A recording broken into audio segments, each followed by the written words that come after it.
Thank you very much for setting aside time today for this conversation. No problem. Was it hard to find someone to look after Owen? No. My mother was happy about it. Excellent. You know that usually we don't put you to that much trouble. Yeah. I get it. Good. Well, today I'd like to ask you about your day-to-day life with Owen and your family so that, by the end of our conversation, you can pick the things you want us all to work on.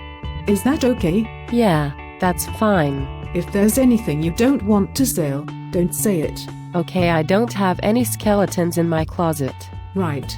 Well, let me start by asking you what your main concerns are for Owen and your family. Probably about his walking. And his, talking. His walking and talking.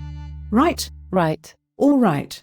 I'll ask you more about these as we go through the day. Okay. So, Joycey, how does your day begin? Normally, I get up first, then I wake up Owen, if he's not already awake.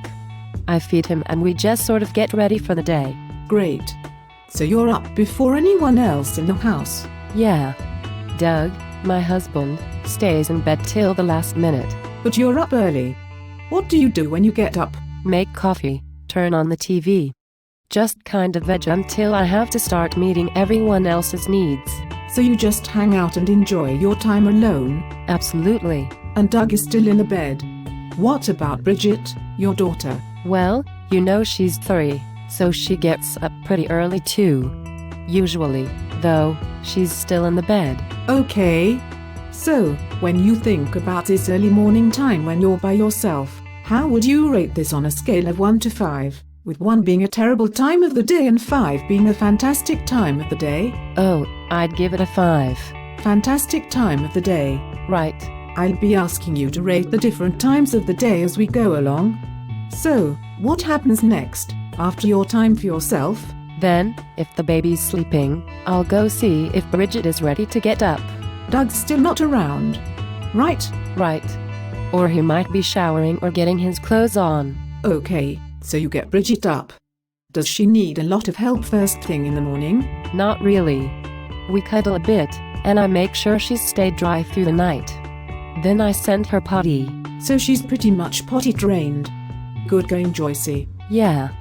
That made life a lot easier. Once Bridget has gone potty, what happens? She usually turns on the TV and watches cartoons. And what do you do during that time? I just, hang with her, drinking my coffee if the baby isn't awake yet.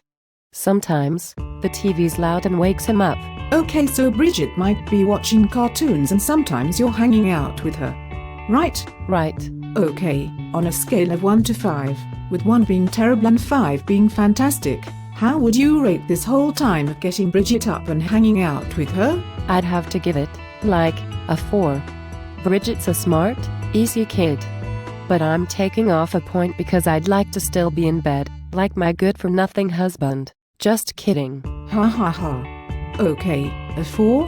What happens next? By this time, Doug has usually appeared, but he pours coffee into his travel mug and he's out the door. So you pretty much have to deal with all the morning stuff on your own. Oh, yes. And then? Then I go get up the baby. What room does he sleep in? Well, he has his own room, but often we end up putting him in bed with us. I'll ask you more about nighttime later. So, you go either to his room or to your room to get Owen. Right. Hectares, huh? More often, it's our room. Okay, is he usually awake when you go in or do you have to wake him up? He's usually awake. I usually wait till I hear him. Till you hear him? Can he move around by himself on the bed or in the crib? No. Not really. He can't crawl or anything, but he does seem to change positions. Can he roll over? Now. When I try to teach him, he gets stiff as a board. So you've tried teaching him to roll over? That's great. But you're saying he gets stiff? Right. Almost as soon as I put my hands on him, he arches his back, clenches up his little arms, and his legs go straight out. So that would make it hard to roll over. But, tell me, does that mean he's hard to cuddle with? Yeah.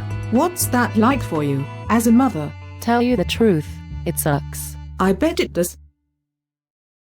When you go into your room, does he seem to notice you coming in? Oh, yeah. He's happy to see me. How do you know? He looks at me, if I put myself where he can see me, because he doesn't turn his head, you know. And then he smiles and makes these like noises. That's great. That must make you feel good. Oh, yeah. That's great. Okay, so he looks at you, smiles, and makes noises. What kind of noises? You know, baby-type noises. Is it cooing, like oi or can you hear consonants in there like ba ba ba? More like the first. Just kind of gurgling type sounds. Gurgling. Okay, I get it. What happens when you pick him up? Is he all stiff like you said? Yeah, usually. But I have found ways to hold him where he like relaxes a bit. Tell me more. If I hold him like facing out, where he's kind of sitting on my arm, sometimes his knees will relax, especially if I can keep his shoulders from pushing back. Oh, so you're basically bending him up. Do you push and pull to get him into that position? No. That makes it worse. Good.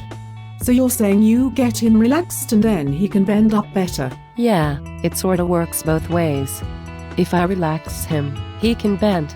If he bends, he relaxes more. Okay. That's great that you've found a way to hold him that's good for him. And good for you too. Yeah, he's not the easiest baby to hold, so I love it when I can get him relaxed. Great, Joycey. So, at waking up time, it sounds as though Owen is making baby sounds, isn't rolling over, and is often stiff. Can I assume you want him to make more talk-type sounds, to roll over, and to relax more? That would be great, but I don't know how they're going to happen. That's how early intervention can help. The team can come up with a bunch of ideas you can use during this waking up time. Great. On a scale of 1 to 5, how would you rate this time of day?